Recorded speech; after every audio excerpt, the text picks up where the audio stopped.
So you were sharing with us before we started recording your life's mission, or at least one of your life's missions. Can you share that with us now? Yes, the reason why I'm here is to talk about my music collection. I have a thing in life to collect every single that ever hit the top 100. Not the top 10 or top 1. People will always say, I've got every number 1 song that ever was issued. That's the easy bit. There were bazillions of them sold. It's the one that went into number 75 for 1 week and dropped out again. Mm-hmm. You've got to sleep with people to get those.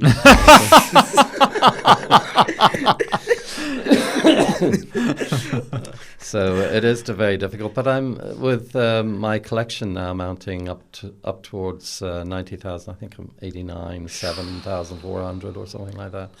I'm sort of well there, 95% there with my record collection, and it's that 5% that keeps me going. Yeah, there's always never enough. Absolutely. And so, what time frame are you looking to collect from?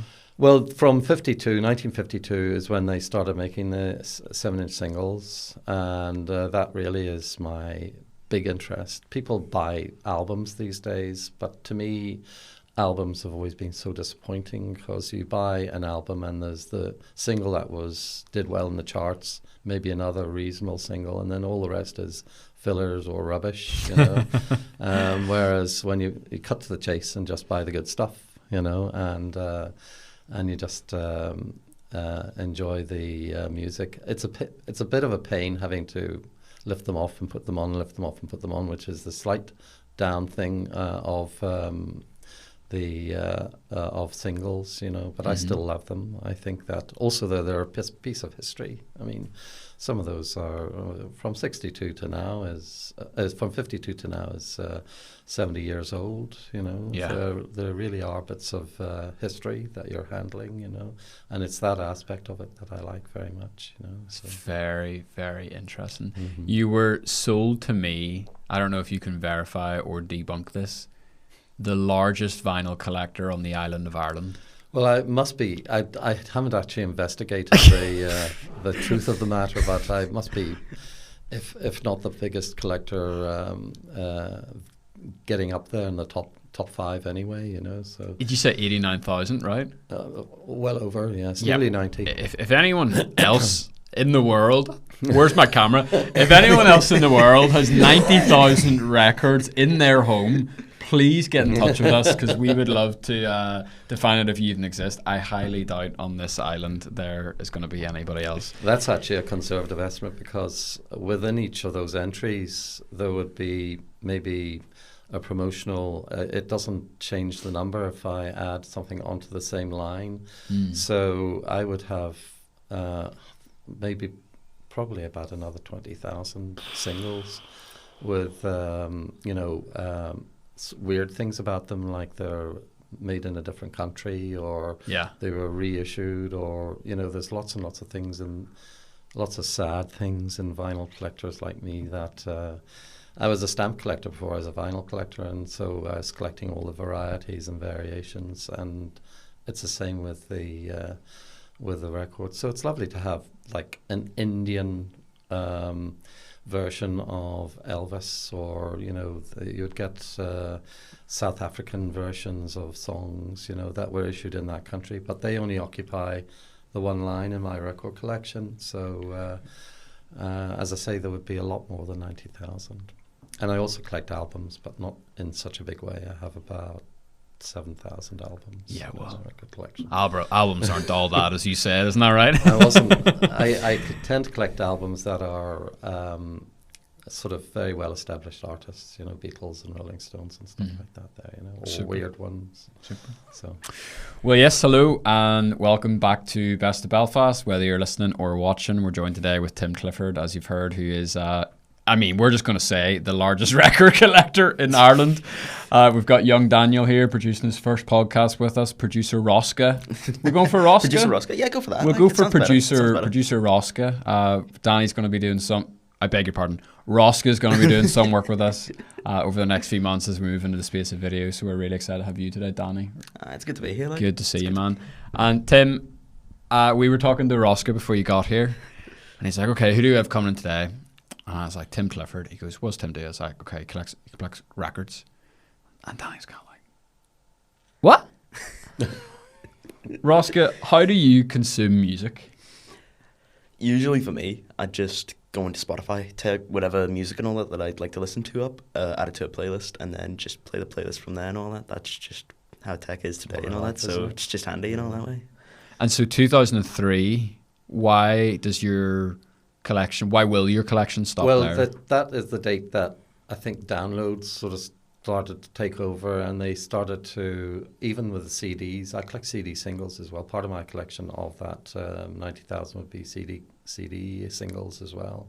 And they stopped really doing it then too. So it kind of came to a grinding halt. And then the download thing came in, and it hasn't looked back. Occasionally, bands will issue on vinyl just to satisfy idiots like me, you know. So, fill their boots as well, but better profit margin, I imagine, than a Spotify stream. It also adds to their numbers too, you know. So if they can issue a zillion vinyl singles as well, it boosts their presence on the charts, I suppose. Nice. So. Yeah. An interesting connection between you and young Rosca here that I wasn't expecting was the way you talk about singles. So a criticism I've heard of how younger generations consume music is, I think the phrase is maybe called something like song hopping, where it's like, young people these days, they never stick to an album and like listen all the way through to it. They just jump from, you know, hit song to hit song. But actually that's what you're saying. You want to get straight to the good stuff.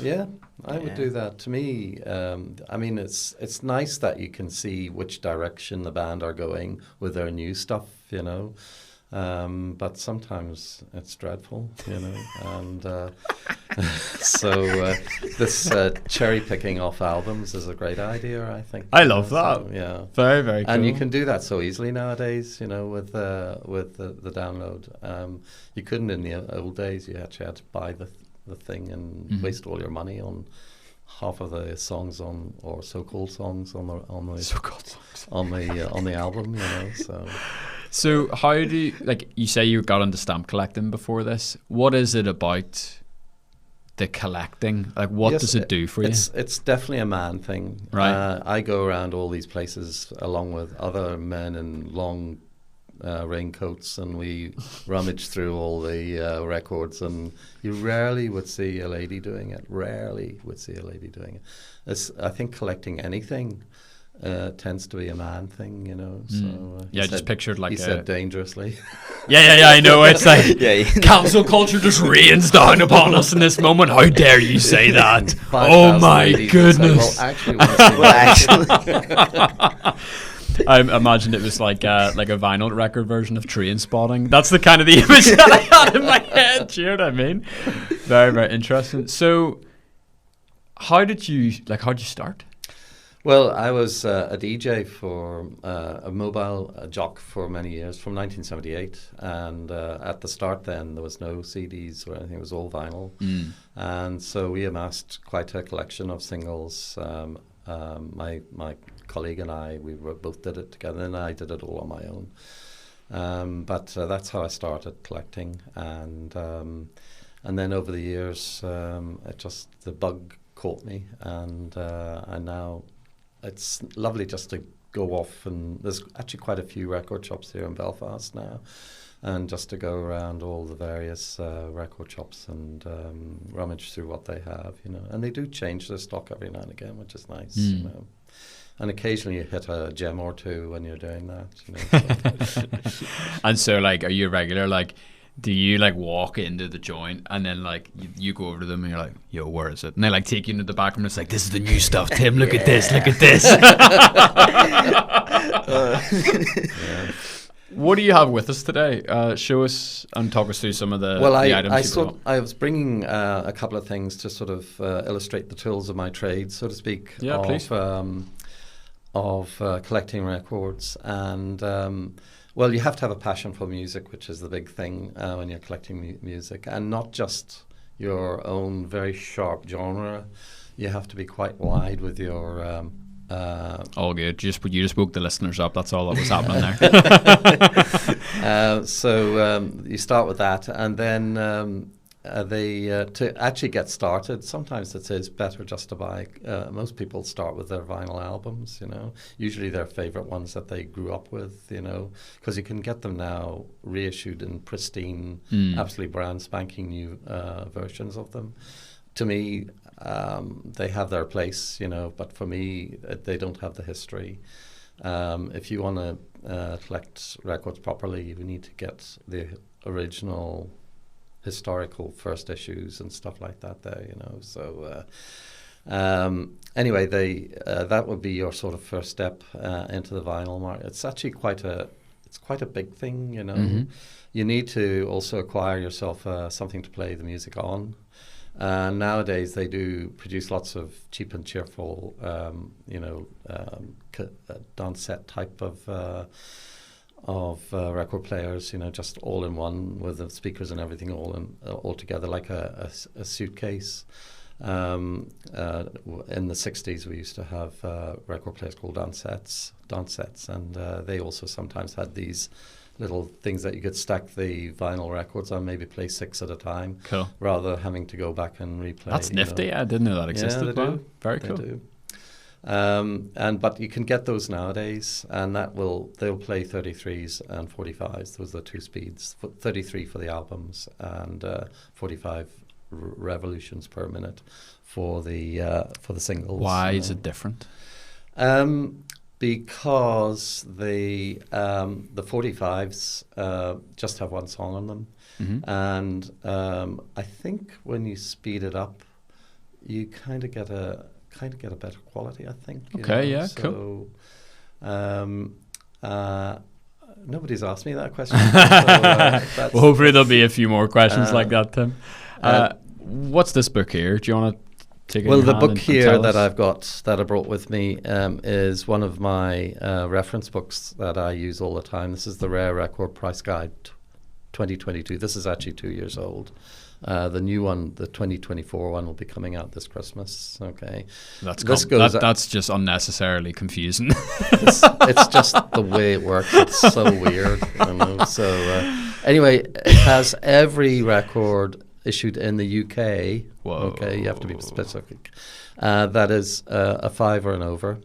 Okay, it doesn't list records under a fiver, and you can look up all the records that you buy, and I do. When I buy in my records, I list them all off on my computer, the ones that I've bought, and then I look them up and see if there's any of them are valuable. Not that it makes any difference, I'll never be selling them.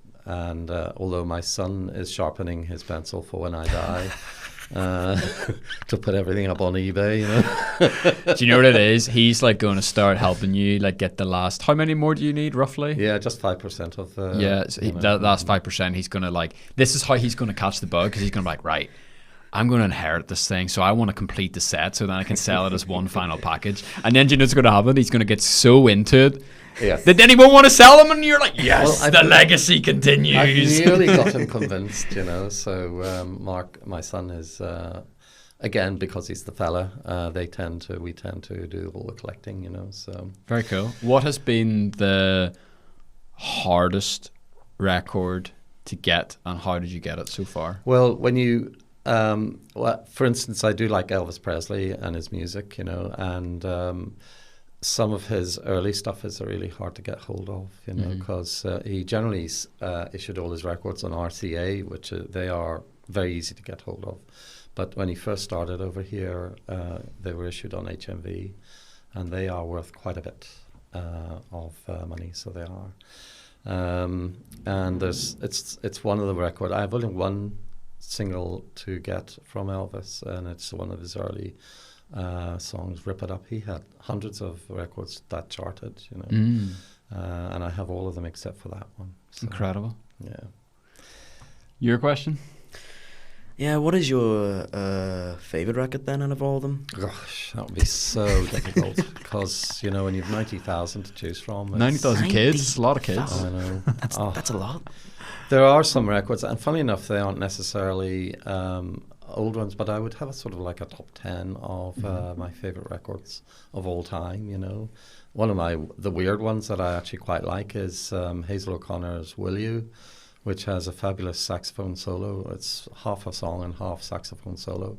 But there are lots and lots.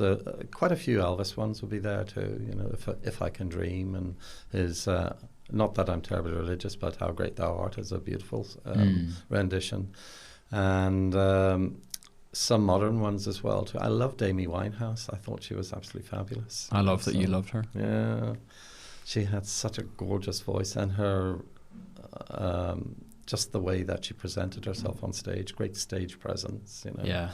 Absolutely fabulous lady. There's something about Amy that very few artists I feel like can do, and the only way I can describe it is, for example, like I'm a big Foy Vance fan, right? Yes. Guy from here, and I went to see Foy, fairly recently, and people were like, "Oh, did you enjoy the gig?" And I was like, "Absolutely not." And they were like, "What? Why?"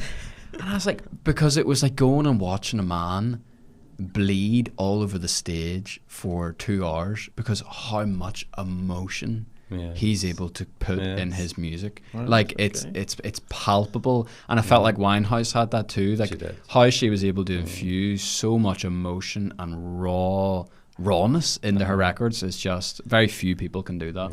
Cash is another one for me who I think can do that Cash really well. too, Johnny Cash. You know, so as I say, it's so difficult to choose. You know, an artist or music. You know, so. If you love music at all, there's not a lot of music I don't like, you know, so it's probably easier to ask me what I don't like. Not bouncing up and down about the rap scene, you know. Well, I'm sure you've got plenty in your collection. I do, yes. You have loads. Because I have to collect. Probably got Snoop Dogg in there. You probably got Dre. I've got most of his. Yeah, I bet most you do. Of yeah, Snoop Dogg's as well too. So I love that. Tim. M&M's, you know. Yeah, of course. Pre 2003, he would have made the cut. Yeah. Wow. That's actually unbelievable. Very, very cool. And also because I am very thorough about the chart thing, you have to collect all the rave stuff as well too. So I've got loads of rave singles as well too. I would love to go to your house and go to the year that I was in first year and just be like, "Oh, mate, Bass Hunter, haven't heard about them for years, lad. Get it on." Scooter, like house music from Germany, like pumping out. You're like, "Oh my goodness, Cascada!" Every time we touch. I always say that when people the most formative time for enjoying music is in your sort of early teens when dancing starts to take over and the ladies come into, or the members of the opposite sex come in, and so that's the most meaningful time of your life. And for me, that was the mid-60s, you know. But if you just go back in time to your, as I say, those times when you're still at school, but you're sort of starting to go out to dances and stuff like that. That music is what really means something to you. You know? So when I was doing my DJing, I would look at the crowd that I was DJing to, and I'd just go back what I would have reckoned was their formative times, and that's the decades that I would have played music for. You know, and it works every time. You know? Yeah, it does. There's something about those teenage years where your emotions are just amplified exponentially. Yes. And there's songs I listen to now that take me back to even like walks I would have had, by myself out round where I live with my headphones on, and just takes me back to that moment, I call them the tape recorder of life. You listen to a piece of music and you're there when you first heard it or when it first meant something to you, and it's true. And that's actually the whole attraction for music for me as well too, because I listen to bits of music and I'm right back to, my whatever era I was at the time when I heard it first, It's absolutely fabulous. What would be one of your tape recorder singles? Well, when I was growing up, the Beach Boys were very big. And I've been to see them a few times, and each time I go to see them, they get older and less. So The Beach Boy. we're almost down to one. They usually have a most fabulous backing band, so they sound is reproduced beautifully when you go and see the Beach Boys in concert, you know. But they are definitely. I brought my daughters to see the Beach Boys in the 80s, and there were 4 of them then, all wearing baseball hats because they had very little hair, you know. So. And every time since I've been there to see them, I've seen them 2 or 3 times since then. Each time it's been one less. Wow. You know, so. Ominous. I know. It is approaching, isn't it? But anyway, they were that they would have been the ones that transported me back to the time when I was growing up. You know, it's cool. Talk to me about dancing. A very a reliable source who will remain unnamed, called Maud Hamill, told me that you're a choir jiver. I love dancing. Well, if you like music, I mean, you have to be able to move to the music as well. And before, for a long time, I just did the sort of boogie thing and shook my body around on the dance floor. That's me too. That's me too. Like, but now I've latched onto a thing called modern jive, or sometimes called Ciroc, which is a blend of jive and salsa. It's not just jive, so there's a lot of salsa moves in it as well. So it's absolutely fabulous, and I do it every week. I go to classes every week, and as you say, it's a partner dance. So you're actually dancing properly with somebody. You know, you're not just clamped onto somebody doing a waltz or whatever. You're actually facing them and moving around with them, and it's an absolutely fabulous form of dance. And it's not music dependent. You're not going to have to ask the DJ to play a waltz or a quick step or anything like that. As long as it has a regular beat to it, you can dance to it. Usually a more medium pace, because there's a lot of twirling that the girl has to do. And you can dance to anything from Sinatra to Lady Gaga, you know. Lady Gaga is actually quite good to dance to. So I mean, she's got the bangers, come on. But it's absolutely fantastic form of dance, and lots of people are now doing it, you know. So and there are places that you can go and learn how to do it. It's great. Cumber at the football club on a Tuesday night, or in the Shaftesbury Bowling Club on Annandale Avenue up near Farside there on a Tuesday night too. So you can learn how to do the dance there. Smashing. It's fantastic. Great hobby for anyone to pick up. And because you can dance, you know, you can just... a lot of people wait till about 11 o'clock before they start dancing when they're all tanked up, you know. But because you can dance, you just go onto the floor and take over from the word go. A lot of people I know actually got married as a result of being in modern jive, you know.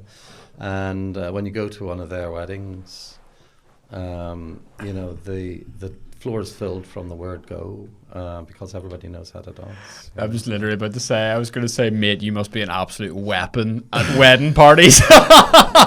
Honestly, it's such a good fun, you know. It's so good fun. So, and it's also an important part of the whole musical sort of umbrella of all the things that I do. You know, I collect the music, I listen to the music, and I dance to the music, you know, and I take an interest. I'm very involved with the local rock and roll scene, the local blues scene, and there was an Elvis Presley club at one stage. Unbelievable. That's here in Belfast, you know, and it's a very lively scene too, you know, so... So far, the conversation is taking quite a nice structure. It's got a good flow to it. Everything's connected well. We're not going to kind of like jump off the deep end and just float around in the randomness for a while. Do you know who Jelvis Pelvis is? I take it he's some sort of a Presley tribute actor. Yep. So, right, do you know who Jelvis Pelvis is? Yeah, Christmas market a couple of days ago and all that. We went there as a group and all that, so my friends and I. And yeah, they were able to get the, what's it called again? The new thing? It's something like Snapchat. I don't know.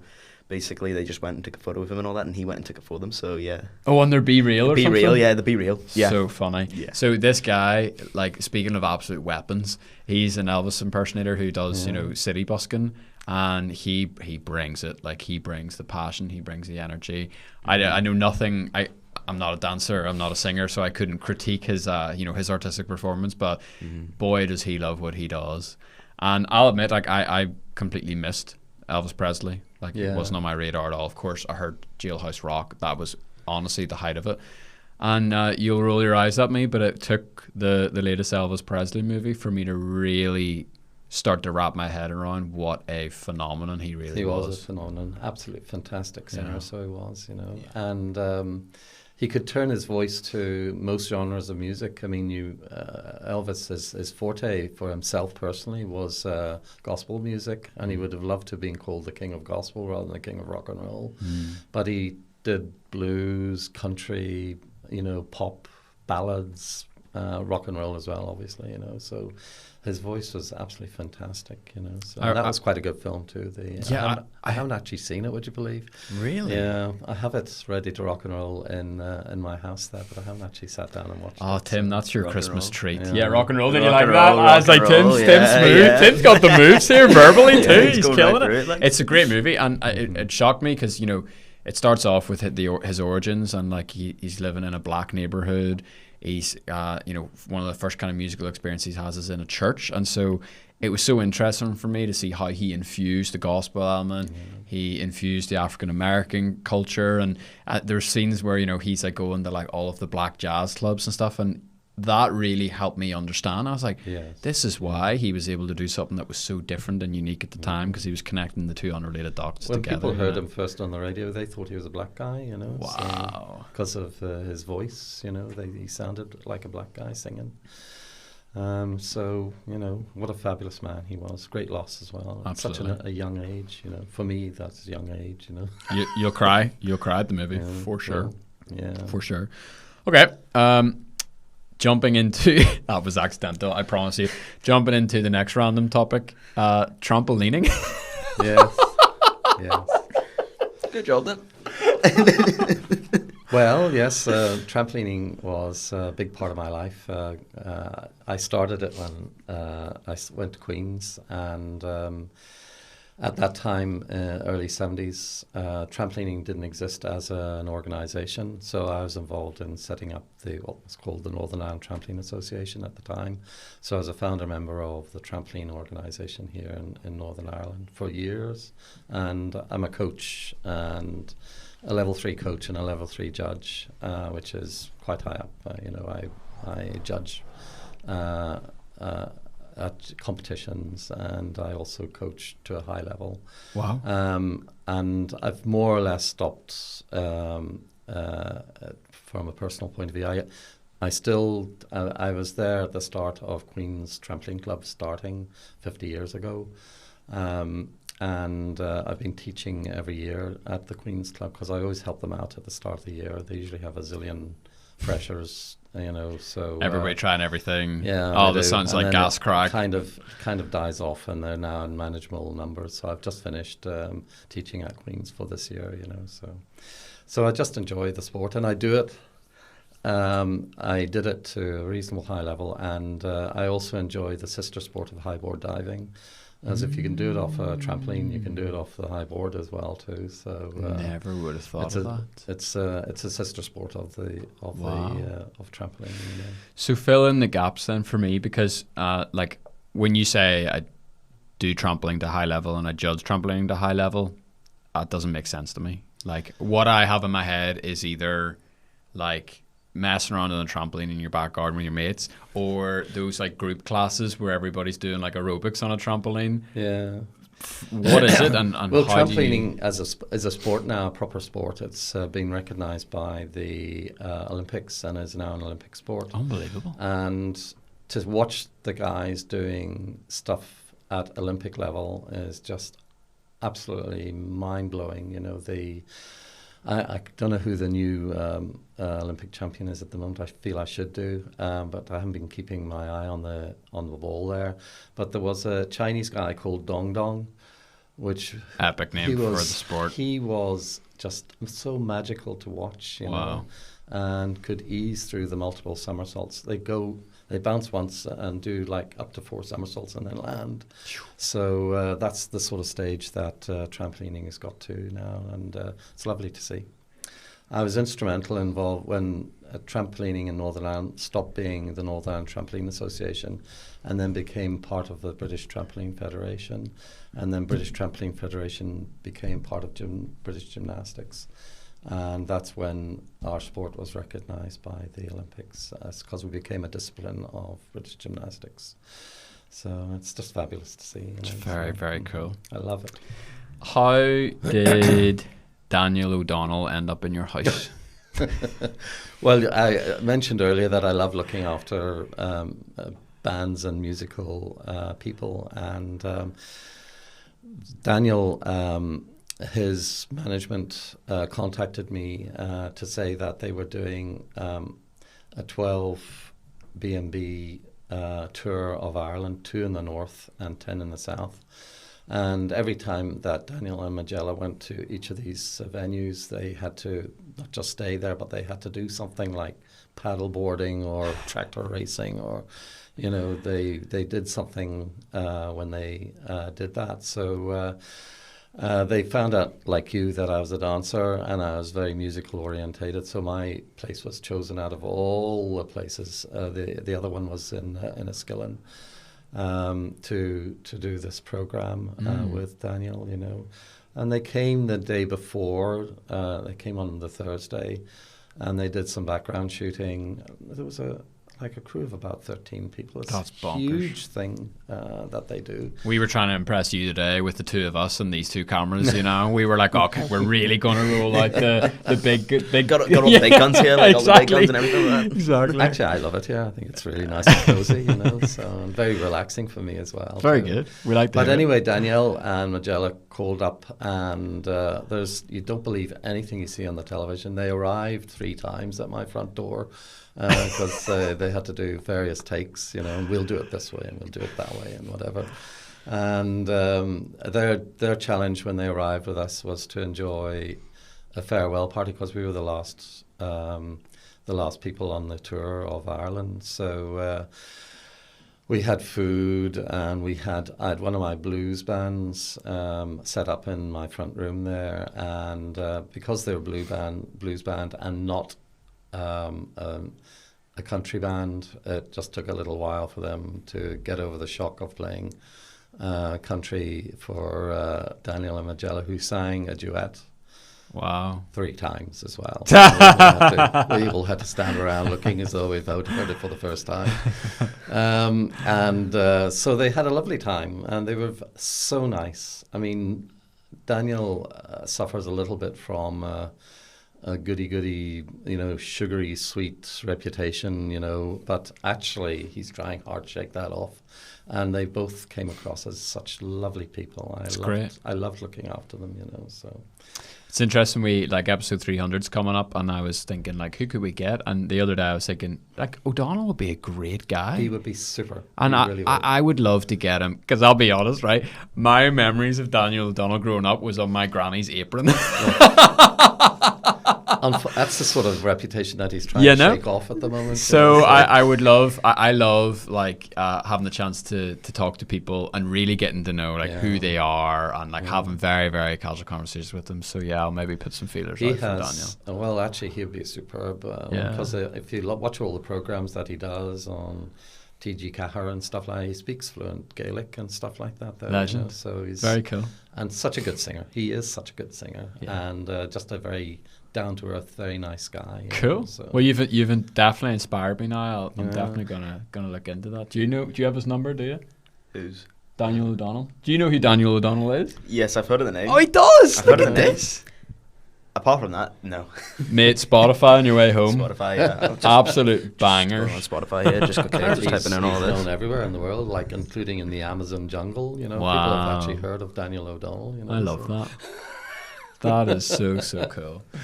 Tell me about your house, because I think your house is a little bit different than mine. Well, we, Ethy and I, my wife Ethy, bought the house in 2003, and it is a magnificent mansion sitting on the shores of Belfast Lough, up at beside Hazelbank Park in Newton Abbey. So if you're coming out of Belfast in the M2 and you swerve onto the M5, at the end of the M5 there's a a roundabout, and that's where Hazelbank Park is, and that's where we are. So at the time when they built the houses, those big houses, there was a whole line of big houses, and it was like the gin and tonic belt of Belfast at that time, you know. So it was like the Malone Road.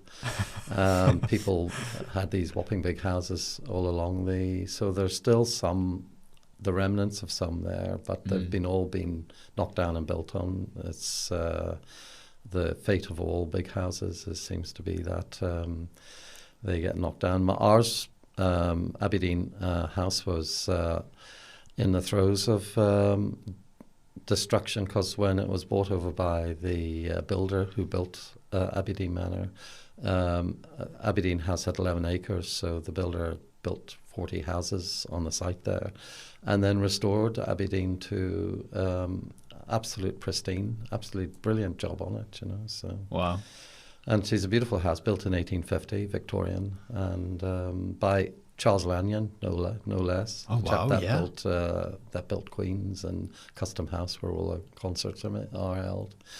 So he didn't do very many private houses, but he did ours. And his own house, actually, Charles Lanyon's house, is in the grounds of White Abbey Hospital, right beside us. You know, so incredible.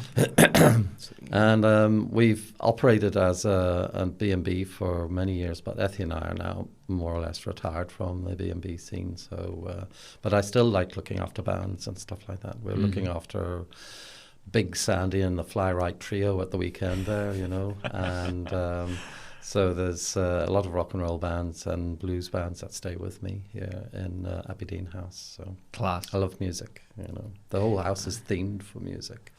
So when the bands come to stay, they're absolutely inspired by the decor of the house, which is filled with musical. I've got a big Elvis in my dining room, like a life-size Elvis, you know, so, and a life-size Marilyn Monroe on the top floor. You know, so. I wondered what the Marilyn Monroe quote was all about. Yeah. So you sent through, what was she asked? What do you wear whenever you go to bed, or what pajamas do you have, or something like that? She says, what do you wear in bed? She says, why, Chanel No. 5, insinuating that there's nothing else she wore. You know?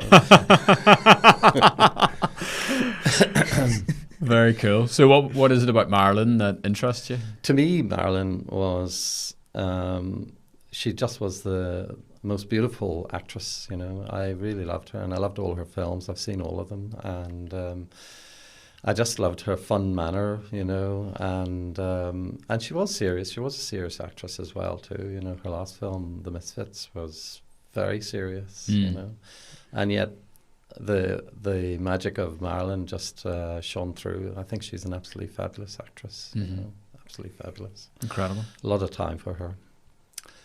So the fact that she's quite beautiful with a fantastic figure has nothing more to do with it either, you know. But she's quite a good actress. Yeah, absolutely, absolutely.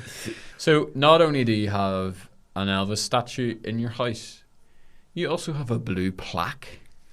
Yes, that's the other rather sad part of my life as well. Where, that's where Maud Hamill comes in. She's the secretary of the Circle, and now I've been honoured with being the treasurer of the Ulster History Circle.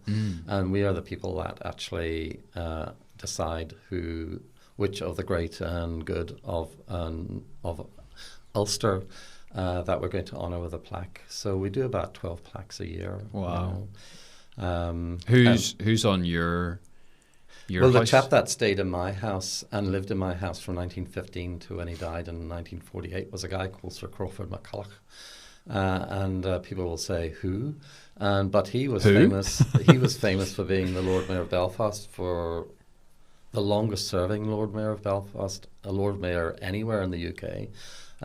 People kept re-electing him as Lord Mayor. He was a really good man. Wow. But as Lord Mayor, he, in 1916, when he was living at, what was called Lismara House, it's now Aberdeen, he, on the 1st of July, 1916, the whistles all blew on the battlefields of the Somme, and all the men went over the top and were being mowed down by the German machine guns at that time, and thousands of people, on that one day, thousands of people were being killed. And news of that trickled through to Belfast, And at the time in 1916, Ireland was all one and was British. There were loads of guys in the British Army in the whole of Ireland, all getting taken out by the German machine guns. And so Sir Crawford asked the people of Belfast to observe a 5-minute silence on the 12th of July that year. The 12th was cancelled because you know what happens on the 12th of July normally. But because of what was happening in Europe, they cancelled the 12th, and instead Sir Crawford asked the people of Belfast to observe a 5-minute silence. So at midday on the 12th of July 1916, the whole of Belfast came to a grinding halt. The shipyard shut down, all the trams and buses stopped, and all the shops shut, and everybody just stood. And actually, to a man, they observed the 5-minute silence. You know? Wow. And since that day, it's kind of shrunk down to about a 1-minute silence. But whenever Queen Elizabeth, God bless her, and King Charles now stand at the cenotaph and observe the 1-minute silence on the 11th of November, it came from my house. Wow. From Sir Crawford, who did that, you know. That is a cool He also flex. entertained lots of very famous people in my house, like Eisenhower came over at the end of the war to thank the people of Northern Ireland for their help with the American war As in, effort. like, President Eisenhower? Well, he wasn't at the time. He was the Wow. supreme commander of everything on earth. He became president about 3 or 4 years later. But yes, Mad. but he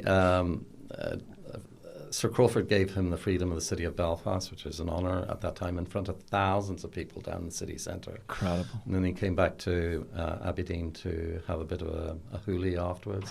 And I have a photograph of him on my front doorstep with Sir Crawford and all the other guys that were at the party, you know. So Wow. he also did the same with Field Marshal Montgomery as well, too, and various other people, you know. Nice.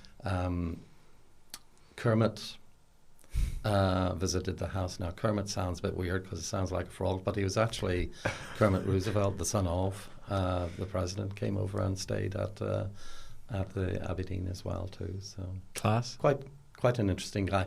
And he owned a ladies' outfitter. If you stand with your back to HMV in town and look across the road where McDonald's is, if you look up, you'll see he had a ladies' outfitters, and that whole block of buildings was owned by McCulloch, and it still bears his name in great big letters. If you stand there and look across, that's he owned the ladies. So he had money, private money coming in, and he used that private money to do a lot of his entertaining. He didn't depend on the council to fund things. He did a lot of stuff himself. And he also owned the Classic Cinema, which was, if you could jump over those buildings and behind, that's where the Classic Cinema was. And it had an orchestra pit, which in those days when he owned it, it was all silent movies. And so if you wanted to go and watch your favourite movie with the Keystone Cops or Charlie Chaplin, but with a musical background, he was the place to go to. He was quite an entrepreneur, our Sir Crawford, you know. So. Fantastic. So he was a great character. So he was. Cool. The person that owned the house before him was Edward Robinson of Robinson Cleavers. That owned the big store. The big department store opposite City Hall, yeah. Mm-hmm. Yeah, very cool. I think there's like a Cafe Parisien, isn't it now? Yes, it's a lovely place, actually. Yeah, it's really classy. Very classy place. And Charles Lanyon's son lived in the house for a while as well. So it's got quite a few people that have lived in it that are very interesting. You know, it's a fabulous place to live in. History is obviously very important to you. Whether it's through the records and stuff, you know. So, stuff you do with the Ulster History Circle, all the blue plaques. Like, why do you think it's important that we hold on to things like that? Well, you know, history is a great way of teaching people how to live in the future, you know, and they say you learn by your mistakes, and, well, generally speaking, that is true, you know, but there are people that don't learn by mistakes, you know, so. Yeah. But the history is a fabulous way of making sure that you live correctly in the future, you know, so that's the way I feel about it, you know. Very cool. What possessed you to buy an old mansion in 2003? The company I worked for, I sold houses for Fraser Homes, which were the people that bought the house in the first place when it was a derelict. The roof was caved in. It was rubble around the outside of the house. and it was an absolute derelict when it was bought over by the builder, and so that's how I came to know of its existence. I lived in a big house in Carryduff before I went down to Aberdeen, and it had, the one I had in Carryduff had 9 acres with it. There were there was 1 acre in lawn, which was 3 hours on a ride on every 2 weeks during the summer. The lawn in Aberdeen, where I am, is 20 minutes with a push mower. Oh, come on. So there is no virtue, lifestyle upgrade. no virtue in having a big garden or anything like that. I really just, unless you've got staff to look after it, it's not really. We don't all have staff, sure we don't. No, we don't. So. I remember we did a podcast documentary series about 6 blue plaques in Belfast. That's where we first met. We were in your house talking to Maud, and you've got a great view at the back of your home. It's fabulous. Oh, it's absolutely spectacular. You can see why there was a whole line of big expensive houses. Yeah. Because when you have that view, it's the nicest, not just because it's a big house or because it has the sea view, but just where it is. Newton Abbey is such a great area to live in, Yeah. I think it's such a fabulous place to live. Absolutely. And I've lived in 4 areas, in Bangor, out in Carryduff, on the Malone Road in Belfast, and here in Newton Abbey, and I can tell you that of all the 4 spots I've lived in, Newton Abbey has been the nicest place to live. Wow. So there you go. Hi, shout out to Newton Abbey, man. Newton Abbey's doing good here. Man, that's cool. I do want to give a quick shout out and a quick plug to that 6-part documentary series that we did. Really, really interesting. The 6 blue plaques that we did were some of the most fascinating stories that I think Belfast has to offer. Although there are plenty more. Just a few of them that we did. We did Helen Lewis, who was an incredible dancer who survived the Holocaust. Yes, She came from I was at Auschwitz. Yeah. Another one that we did was Otto Jaffe, who was also a Lord Mayor. He was Belfast Jew, really, really, really successful linen entrepreneur. And he is responsible for doing so many incredible things in the city. And I'll give you one more. Who's the last one I'll give? Lillian Bland. Yes. That's round. Yes, that's up near me. It's quite close to you, isn't it? Yeah. So Lillian Bland. You tell us who Lillian Bland is. Well, she was a flyer. There weren't very many, like record collectors. There weren't very many lady flyers in those days. Yeah. So, and she was just one of these most amazing characters. Victorian woman. Absolutely fantastic. Innovator, journalist, photographer, first woman to design, build, and fly her own airplane.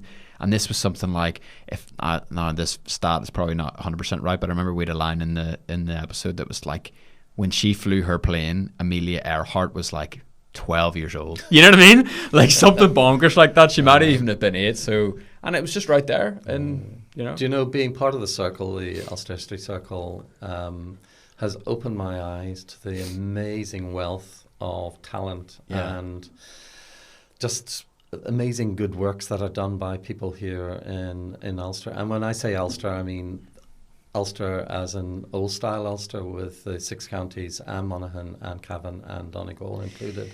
So we do plaques in Cavan and Donegal and in Monaghan as well. So. Tim, it's very complicated. I have a show called Best of Belfast, and I'm like, is it Northern Ireland? Is it the north of Ireland? Is it Ulster? You can't say Ulster. Is it the 6 counties? And you're like, flip me. It's very hard to market this part of the world while trying to do the ever sensitive dance of like what labels you put on stuff. It's quick, isn't it? That's why I stuck to Belfast. Well, I think you're quite right. Best of Belfast is not an accurate description of the show whatsoever. Well, there's oodles of people that you can home in on, by doing the best of Belfast. But I sneak in, Daniel O'Donnell's from Donegal. Yeah, I'm sneaking him in, bro. Like I don't care, you know what I mean? Like it's a loose label, but it's the one that we end up choosing from. Daniel O'Donnell, so there you go. Exactly. Tim, you've been so much fun, absolute pleasure. A few stock questions we kind of usually take out for a spin at the end of the episodes. First one being, if you could take anyone from Northern Ireland, dead or alive, and this is hard for you because you're a history buff. Most people say George Best, right? Who would you take? Where would you take them, and why?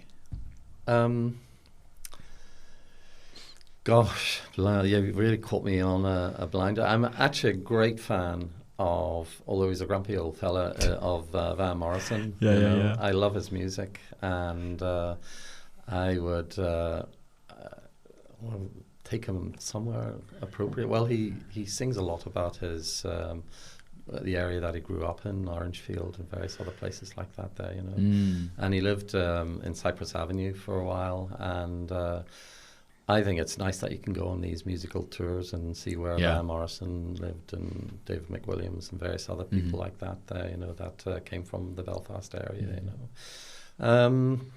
Yeah, you caught me out there. And Danny Blanchflower was another one that we did in the series. He was a famous footballer, and he lived just around the corner from Van. Yes, around that part of Belfast. I'm not really a football fan, so neither am I. I'm just like virtue signaling here. Yes, I've heard of Danny Blanchflower, but that's about it. Wouldn't know. Van's good. Van would also be a good guest. Yeah, it'd be. It would definitely keep us on our toes. We'd be well up for that. I think actually, if you get him right, he's actually okay. Yeah. So he does suffer a little bit from this sort of reputation, but I think and he must sit down and do, because he does some of the most romantic music ever, so I just think that he has a lot of time for Van. Absolutely. Well, I'd love in his earlier, like when he was with them and stuff like that there, it was all exciting and stuff like that when he was with them. Yeah. So very cool. Just trying to think of anybody else, but that would be the first person that would have come to mind. So if you could go back in a time machine to an 18-year-old version of yourself. Me. Yeah, Me. to young Rosca. Only it's Tim, right? Producer Rosca right here. What would you say? What would you say if you had a couple of minutes of 18-year-old Tim's time? What sort of things would you say to him?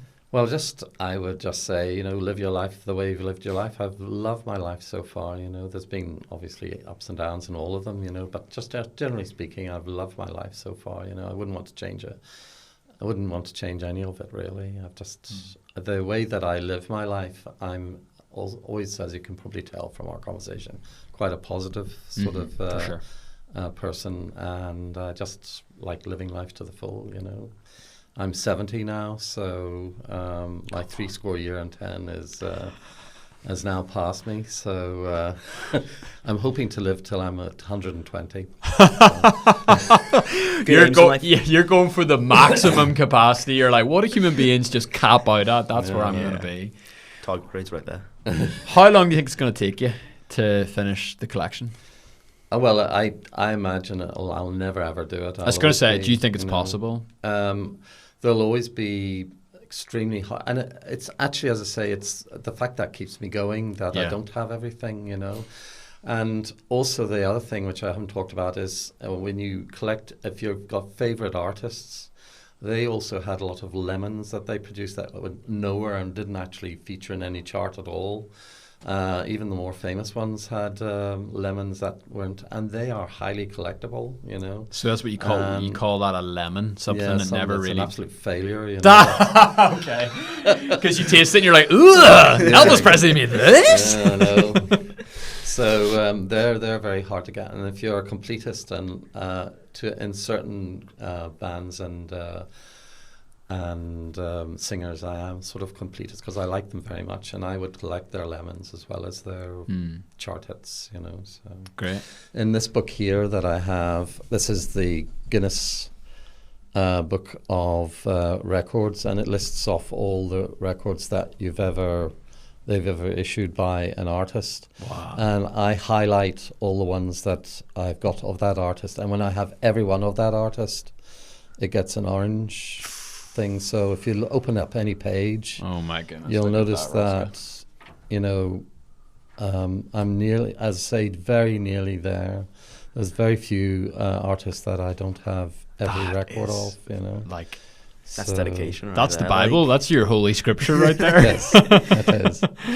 And it's just wonderful to be able to just look at that. It gives me great satisfaction to. As it should, yeah. To do that, and I also brought along, if you watched the Terry Hooley film about Good Vibrations, it's called, he had a record label called Good Vibrations record label, and he had people like the Undertones. And this is actually one of the original. The Undertones first came out on the Good Vibration record label. Wow. And the Teenage Kicks, the one that John Peel was so fond of. Absolutely. But the record sleeves were fold-over record sleeves. And in the film, you can see them, he gets all his friends to fold. Oh First, my you've got to fold it this way, then goodness. you've got to fold it that way, and then you do that. Can I And that's what's... have a careful look at this? No, you could just have a... Wow. Teenage Kicks. Look at this. Look at this. So it folds out. Yep. Wow. So That's you could have it as a phenomenal. poster, I suppose, on your wall, so... The old posters of the day, Yeah, it was probably one of the very first. He did a lot of his records like that, so if you have those, that will be worth about £70 or £80, maybe that particular single, So, Very cool. Yeah. And as I say, it's not the value of the thing. I actually just love the music. Yeah. Tim, I'm going to buy you some time as I ask our final question for today. It's a kind of gut feeling reaction sort of type one. It's a little bit like the who would you take out for coffee? If you sat and you thought about it for too long, you could never actually give an answer. Well, this is it. Yeah. So. So I love sometimes ending here, sometimes it works, sometimes it doesn't. Love asking people, what's one of the kindest things that somebody's ever done for you? Wow. Well, because of my sort of buoyant nature that I have, I'm always aware of people doing nice things. I think people like to do nice things for nice people. Mm-hmm. And it works the other way with me as well, too, So that was nice to me. Gosh, yes, it's a random question. If I sat down and thought about it, I could probably tell you a few very nice, random, kind things that people have done. And it's usually a selfless act that, they don't expect anything back from. That's the way I would categorize it, but I just can't think of anything. Sorry. It's the risk you run when you ask a wild question like that at the end. Yeah. Tim, honestly, man, I've really, really enjoyed this. It's so fun. So fun to hear everything that you do, everything you've been up to. I think the music stuff's great. I think the trampoline stuff's awesome. I think the history stuff's really, really fun. I had a free history lesson right now. Yeah, hey, come on. I should have taken notes. Like, where's my notes? Where's all my notes? You're like, can this go towards my A level? Like, Are you studying history? Yeah. No, unfortunately not. What subjects are you doing? I'm doing moving image arts. Come on. Pretty. And now you're moving Yeah. these image in an artful way. Shout out to Aberdeen High School, Come on, good, Garvey. Good course, good A-level Come course on, there. Garvey.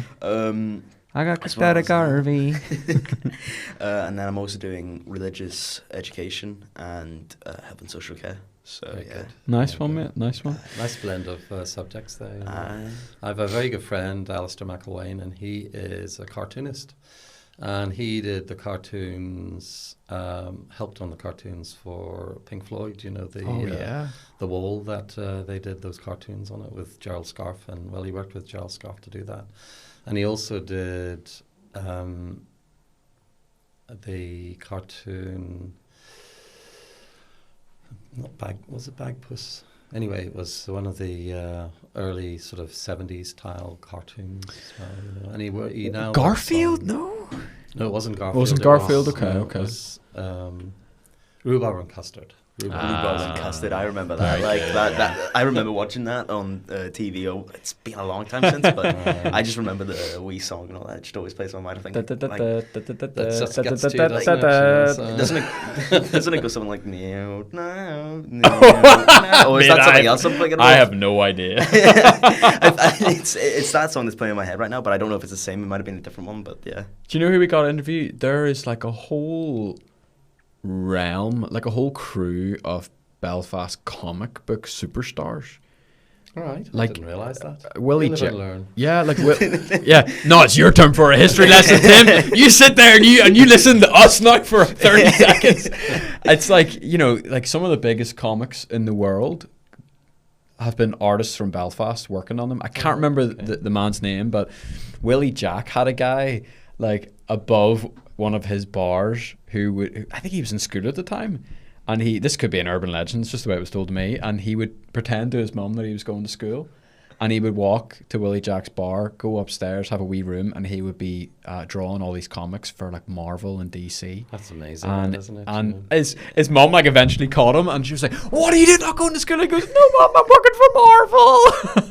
Well, do you know, it's a job, and if it's something that your life has led you to, I think it's a super thing that he's done that. You know, and maybe in years to come he'll get a blue plaque. Hey, You have to be dead for 20 years, though. You know. So. Oh, come on, you better hurry up and die, bro.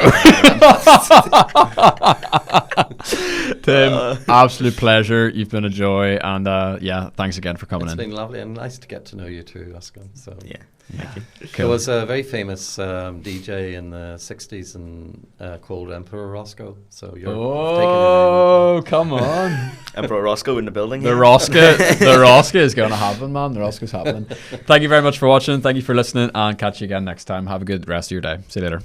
Bye. That's us. We are done. Oh, you did a great job there. That was awesome. You did an even better job. It's actually nice to just get to know each other, you know. So, yeah. When did you start, Daniel? About just 30 minutes ago. He was like just a couple of hours ago and all that. He was just showing me, so Daniel, you need to press these buttons. You need to be doing this, okay? You need the mic. You need to be sitting here.